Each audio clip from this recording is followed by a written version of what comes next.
అస్సలాము అలైకుం ఎవ్రీవన్. ఈరోజు అయితే పల్లి పచ్చడి అలాగే ఇన్స్టెంట్ ఉత్తప్పం కూడా చేసి చూపిస్తానండి. ఒక కప్పు పల్లీలు తీసుకున్నాను.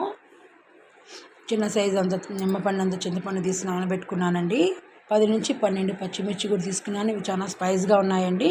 మీకు కారం తగ్గట్టుగా, మేము కారం కొంచెం ఎక్కువే తింటాము, మేము కడప వాళ్ళం కదండి. అలాగే కొత్తిమీర కాడలతో సహా తీసుకున్నాను. ఒక ఆనియన్స్, 2 టమోటాలండి. అలాగే ఒక స్పూన్ జీలకర్ర కూడా తీసుకున్నాను. ఈ పచ్చడి చాలా టేస్ట్గా ఉంటుందండి. మా మదర్ చేస్తారండి పచ్చడి, చాలా టేస్ట్గా ఉంటుంది. ఒక పెనం మీద 2 స్పూన్ల ఆయిల్ వేసుకున్నానండి. పల్లీలు ఫ్రై చేసుకోవాలి కదండి, మనము మీడియంలో పెట్టుకోవాలండి. మీడియంలో పెట్టుకోవడం వల్ల ఏమంటే పల్లీలు లోపల నుంచి బాగా ఫ్రై అవుతాయండి. ఈ పచ్చడి మా మదర్ చేస్తారండి, చాలా చాలా టేస్ట్గా ఉంటుంది. అలాగే ఊతప్పం కోసం నేను 2 స్పూన్ల బాంబే రవ్వ తీసుకుంటున్నానండి. 2 కప్పులు బాంబే రవ్వ తీసుకుంటున్నాను. మెజర్మెంట్స్ తీసుకోవాలండి. చూడండి, 2 కప్పులు ఫుల్ తీసుకున్నానండి. నేను 2 కప్పులకి నేను ఒక పెద్ద కప్పు వరకు పెరుగు, చిక్కటి పెరుగు తీసుకుంటున్నాను. దీంట్లో కొంచెం వాటర్ కూడా పడుతుంది, మళ్ళీ వాటర్ కూడా యాడ్ చేసుకోవాలి మనము.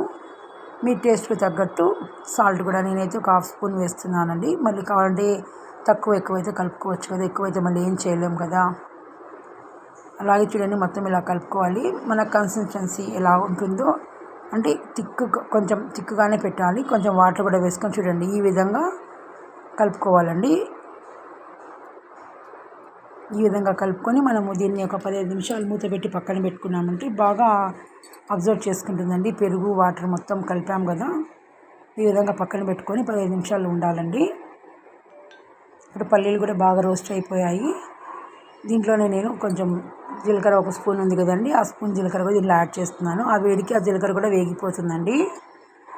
ఈ పచ్చడి చేస్తుంటే మా మదరే గుర్తిస్తున్నారు. మా అమ్మ మా మధ్యలో లేరండి, కానీ అమ్మ చేతి వంట ఎలాంటి అయినా కూడా కమ్మగానే ఉంటుంది. అమ్మ చేసే వంట కన్నా ఏ వంట కూడా పనికిరాదు కదండి. అమ్మ చేతి వంట, దాన్ని చాలా మిస్ అవుతున్నాం మేము. వీడియోలు అందరు చూస్తున్నారండి, వేలల్లో చూస్తున్నారు, కానీ సబ్స్క్రైబ్ మాత్రం చేసుకోవడం లేదు. దయచేసి సబ్స్క్రైబ్ చేసుకోండి. ఇప్పుడు నేను అన్నీ వేస్తున్నానండి. పచ్చిమిర్చి, టమోటా, ఆనియన్స్, అలాగే కొత్తిమీర అంతా వేసుకొని ఆయిల్ మొత్తం ఫ్రై చేసుకుంటున్నానండి. నా వీడియోలు నచ్చినట్టయితే మీకు లైక్ చేయండి, షేర్ చేయండి. మీ సపోర్ట్ నాకు చాలా ఎంతో అవసరం అండి. సబ్స్క్రైబ్ చేయడం తప్పకుండా మర్చిపోద్దండి, తప్పకుండా చేయండి. మీరు సబ్స్క్రైబ్ చేస్తే నాకు చాలా మోటివేట్గా ఉంటుందండి. ఈ విధంగా చూడండి, ఆయిల్లోనే మొత్తం ఫ్రై అయిపోయాయి. ఇలా వాటర్లో కూడా పెట్టి ఉడికిస్తారండి, బట్ ఇది ఒక వేరే ఇలా చేస్తే కూడా బాగుంటుంది. మొత్తం ఒక జార్లో చల్లారిపోయి వేసుకుంటున్నాను. మీ టేస్ట్కి తగ్గట్టు నేను రాళ్ళ ఉప్పు యూజ్ చేస్తున్నానండి. అలాగే చింతపండు కూడా వేస్తున్నాను. చూడండి, మనం కలిపి పెట్టుకున్నాం కదండి రవ్వ బ్యాటర్ని, చూడండి ఏ విధంగా వచ్చేసిందో. ఇంకా మనం దీంట్లో కొంచెం వంట సోడా, ఇది ఇడ్లీ సోడా అంటారు కదండి, అది కొద్దిగా వేసుకోవాలండి. కొద్దిగా అంటే ఒక 2 పించెస్, అంటే 1/4 స్పూన్ వేసేసుకొని కలుపుకోవాలి. ఇక్కడ పక్కనైతే నేను ఆనియన్స్, పచ్చిమిర్చి, కొత్తిమీర చాపర్లో చాప్ చేసుకున్నానండి.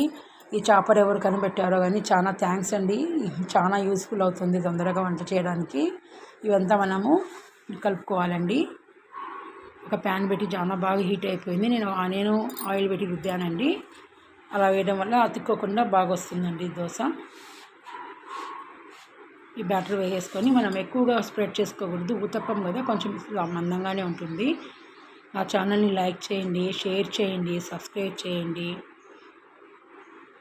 ఈ విధంగా వేసుకొని మనము ఆయిల్ వేసుకోవాలి. నేను అయితే ఆయిల్ యూజ్ చేస్తున్నానండి. దీనికి కొంచెం ఎక్కువే పడుతుంది కాబట్టి నేను వేరే ఆయిల్ కాకుండా ఆయిల్ అయితే హెల్తీగా ఉంటుంది కదా అని అలా యూజ్ చేస్తున్నాను. చాలా టేస్ట్గా ఉంటుందండి, చాలా సూపర్గా వస్తుందండి. చూడండి, పచ్చడి కూడా ఇలా బరుకుగా చేసుకున్నానండి, రోడ్లో చేసుకున్నట్లు.